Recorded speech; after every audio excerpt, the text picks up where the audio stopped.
국토의 50% 이상이 광야입니다. 제가 이스라엘에 살 때 점점 광야가 참 좋아졌습니다. 마치 우리나라의 산을 보는 것처럼 산도 너무 좋아하는데요. 이스라엘 광야를 보면 참 마음에 평안이 왔습니다. 그러면서 광야를 참 여러 번 나가보게 되었는데 참 신기한 게 하나 있었어요. 광야에서 이제 다 죽어가는 그런 풀뿌리가 있는데요. 그 풀뿌리를 들어서 물을 부어봅니다. 물을 부면요, 그 풀뿌리가 다 죽어 있는 것 같아요. 죽어 있는 것 같은데 물을 뿌리면 조금 있다 보면 꿈틀꿈틀 됩니다. 살아있다는 거죠. 죽은 게 아니었어요. 물이 없어서 잠시 이제 말라서 마치 죽은 것처럼 그렇게 보였던 거죠. 오늘 부활절인데요.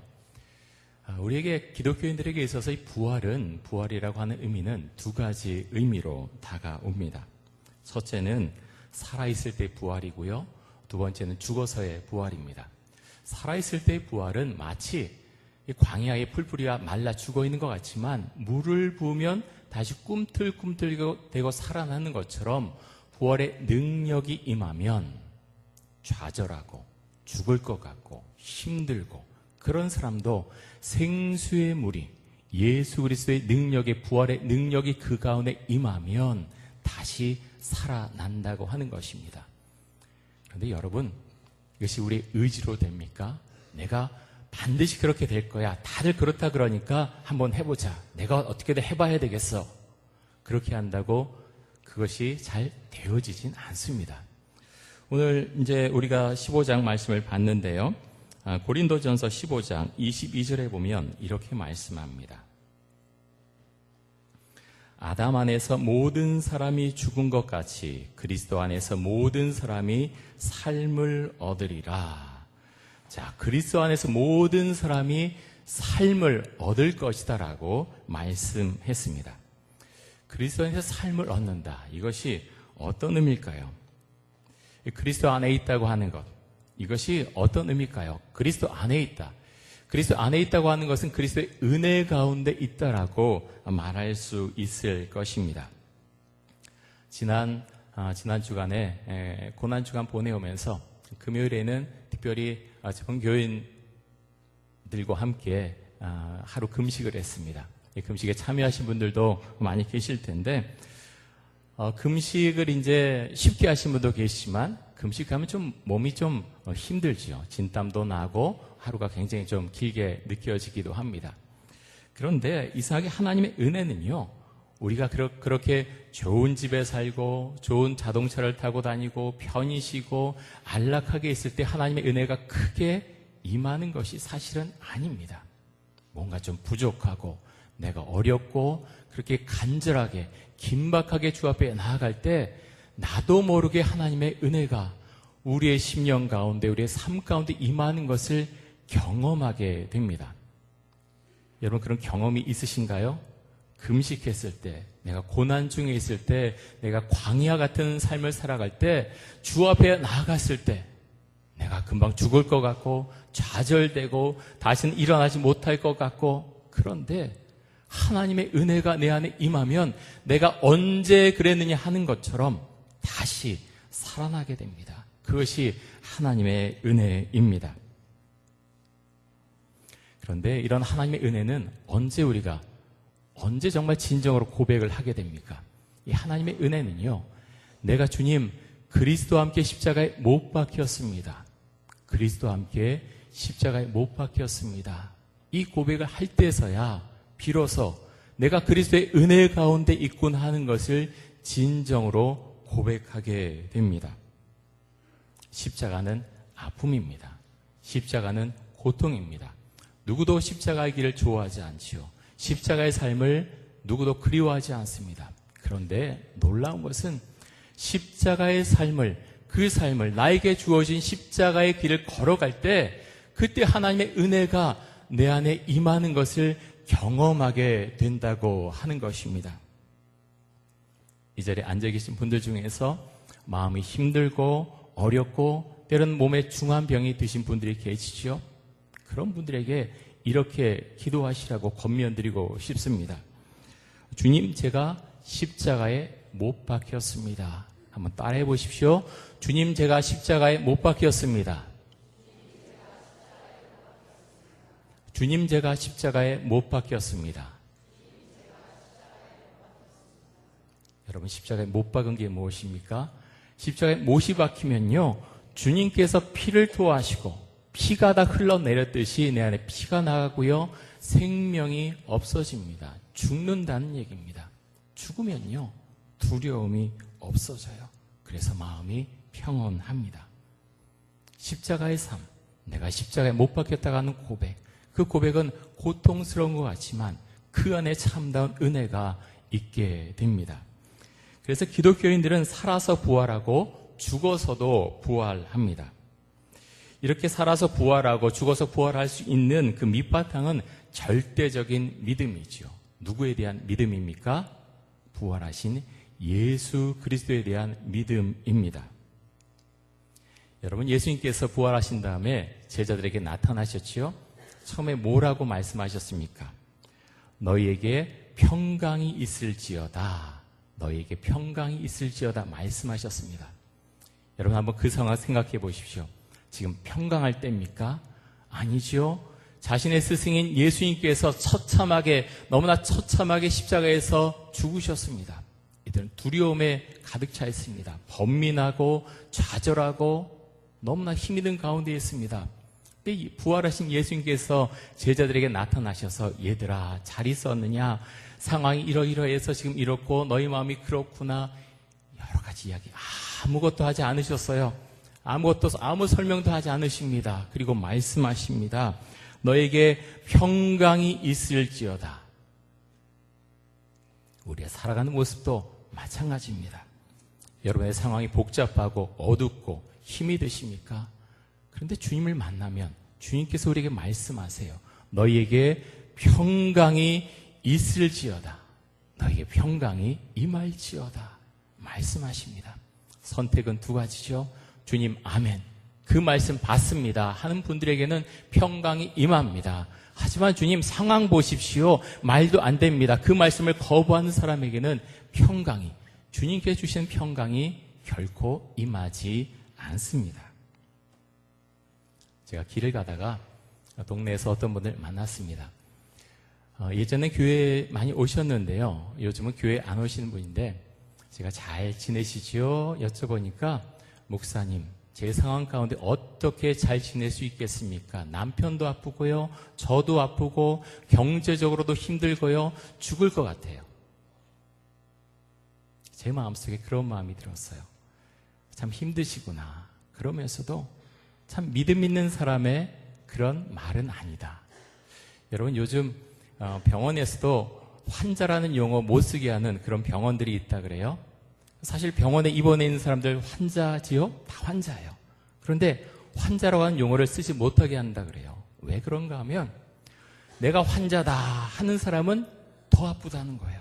더 아프고 더 힘들고 더 고통스럽다는 거예요. 그래서 병원에 있지만 환자라고 하는 그 단어를 쓰지 못하게 한다고 합니다.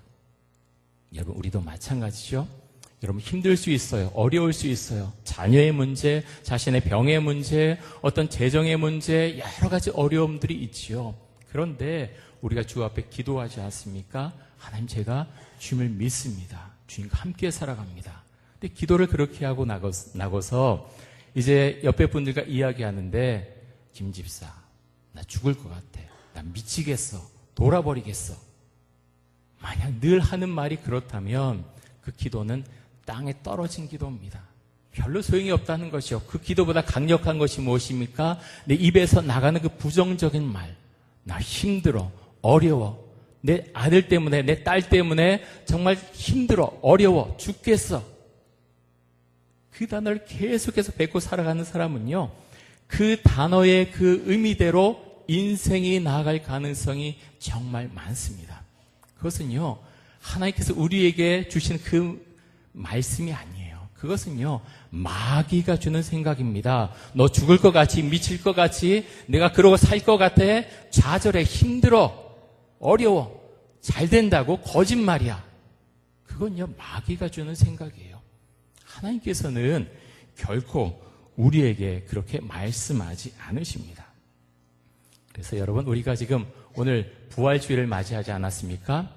예수 그리스도의 십자가의 고난 그 시간을 거쳐서 부활주의를 맞이했습니다.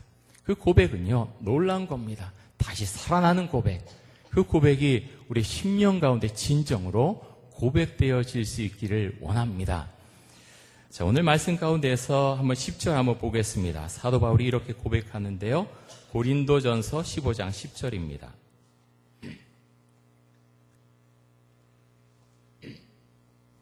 우리 한번 같이 고백하는 마음으로 함께 읽겠습니다. 그러나 내가 나된 것은 하나님의 은혜로 된 것이니 내게 주신 그의 은혜가 헛되지 아니하여 내가 모든 사도보다 더 많이 수고하였으나 내가 한 것이 아니요 오직 나와 함께 하신 하나님의 은혜로라. 아멘. 사실 사도 바울은요, 예수님을 만난 다음에 정말 고생 많이 했습니다. 그 예수님을 만났기 때문에 복음을 전했는데, 복음 전하니까 사람들이 축복합니다, 정말 잘 될 겁니다, 정말 사랑합니다, 그렇게 하는 사람들은 그렇게 많지 않았어요. 대부분은 핍박하고 돌을 던지기도 하고 감옥에 갇히기도 하고 어려운 일을 정말 많이 당했죠. 그런데 사도 바울은 고백합니다. 제가 이렇게 이 자리에 있는 것은 하나님의 은혜입니다. 예수 그리스도의 은혜입니다.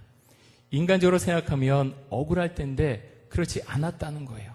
신앙이 어떤 사람은 만약 그리스도를 믿은 다음에 복음 전할 때 어려움이 오면 내가 예수 믿어서 잘된 것이 무엇이 있습니까? 막 화내고 이럴지 몰라요. 그런데 사도 바울은요, 그리스도의 십자가에 못 박은 사람이었습니다. 정말 은혜를 받은 사람이었다는 거예요. 정말 예수님을 만난 사람이었다는 겁니다. 그래서 그는 고백합니다. 주님 감사합니다. 하나님의 은혜 가운데 제가 이 자리에 지금 있을 수 있습니다. 사도 바울은 그렇게 고백합니다. 여러분 지금 있는 상황 가운데에서 여러분 어떻게 하나님 앞에 고백하십니까? 하나님, 제가 이 자리에 있는 것, 이 예배 자리에 있는 것 하나님의 은혜입니다. 여러분 그런 고백이 있으시죠? 참 귀한 고백입니다. 이 자리에 있는 것 평범하고 아무것도 아닌 것 같지만 하나님의 은혜가 아니고는 우리가 이 자리에 결코 있을 수 없다고 하는 것입니다. 고린도교회 교인들 중에는 어떻게 부활이 있을 수가 있겠느냐, 특별히 육체적인 부활이 있을 수가 있겠느냐, 이렇게 질문하면서 교회를 어지럽히고 있는 사람들이 있었습니다. 그에 대해서 바울이 이렇게 대답하죠. 오늘 우리가 15장 말씀 읽었는데 예수님께서 사흘 만에 부활하셨습니다. 그리고 게바를 만나셨지요. 게바는 베드로지요. 베드로를 만나시고 후에 12제자를 만나셨고 또 500여 형제에게 보여주셨습니다. 그리고 마지막에 이 작은 자 같은 나를 만나 주셨습니다. 바울은 고백합니다. 그들 중에 어떤 사람은 죽었지만 더 많은 사람들이 지금 살아 있습니다. 수많은 증인들이 있습니다. 그래서 이것은 부인할 내용이 결코 아니었다고 하는 것입니다. 그러면서 고린도전서 15장 22절과 23절 한번 보겠는데요. 이렇게 말씀합니다. 아담 안에서 모든 사람이 죽은 것 같이 그리스도 안에서 모든 사람이 삶을 얻으리라. 그러나 각각 자기 차례대로 되리니 먼저는 첫 열매인 그리스도요, 다음에는 그가 강림하실 때에 그리스도에게 속한 자요. 자, 처음에 부활하신 분이 누구십니까? 예수님이시죠. 자, 그 다음에 누가 부활합니까? 예수님께서 강림하실 때에 예수님을 믿는 사람들이 부활할 것이다 말씀하고 있습니다. 그런데 고린도교회 교인들 중에는 여전히 의문점을 가지고 질문하는 사람들이 있습니다. 15장 35절입니다. 35절에 보면 이렇게 말씀합니다. 누가 묻기를 죽은 자들이 어떻게 다시 살아나며 어떠한 몸으로 오느냐 하리니. 자, 죽은 사람이 어떻게 살아납니까? 또 하나 어떤 몸을 갖고 살아납니까? 이렇게 물었습니다. 44절 보겠습니다. 육의 몸으로 심고 신령한 몸으로 다시 살아나니. 자, 신령한 몸으로 다시 살아난다라고 말씀했습니다. 여러분, 예수님께서 부활하신 이후에 엠마오로 가는 그 제자들과 함께 걸어가는 장면이 나옵니다. 그 장면에 보면 제자들 두 사람이 예루살렘에서 엠마오로 가는데 예수님께서 대화를 나누시죠. 얘들아 잘 있었냐? 아니면 뭐 여러 가지 이제 이야기를 하시는데 그렇게 말씀하신 거 아니고요. 어떤 일이 있었습니까? 물으니까 뭐 십자가 사건도 이야기하고 여러 가지 대화를 하지요. 그런데 처음에 예수님께서 자신들에게 나타난 것을 알지 못했습니다. 함께 식사할 때야, 영적인 깨달음이 올 때야 부활하신 예수님이 우리 앞에 계셨군 하는 것을 깨닫게 되었습니다. 그걸 보면 예수님께서 처음에 계셨던 그 몸과는 조금 다른 어떤 영적인 몸이었다고 하는 것을 우리가 알 수가 있습니다. 여러분, 우리도 영적인 몸으로 부활하게 될 것입니다. 여러분, 부활의 고백이 있으시죠? 오늘은 참 그 고난을 이기고 십자가의 능력으로 부활하신 그 그리스도를 우리가 생각하면서도 감사하고 부활의 고백을 주 앞에 드리는 날입니다. 여러분, 머리로만 아는 부활은 아무 능력도 없고 아무 소용도 없습니다. 부활의 고백이 있으십니까? 내가 이 땅에서 주를 믿고 살아갈 때 부활의 능력이 나의 삶 가운데 나타나고, 그리고 내가 죽었어도 예수님처럼 부활할 수 있다는 그런 신앙 고백이 있으십니까? 분명한 신앙 고백이 주 앞에 고백되어질 수 있기를 간절히 원합니다.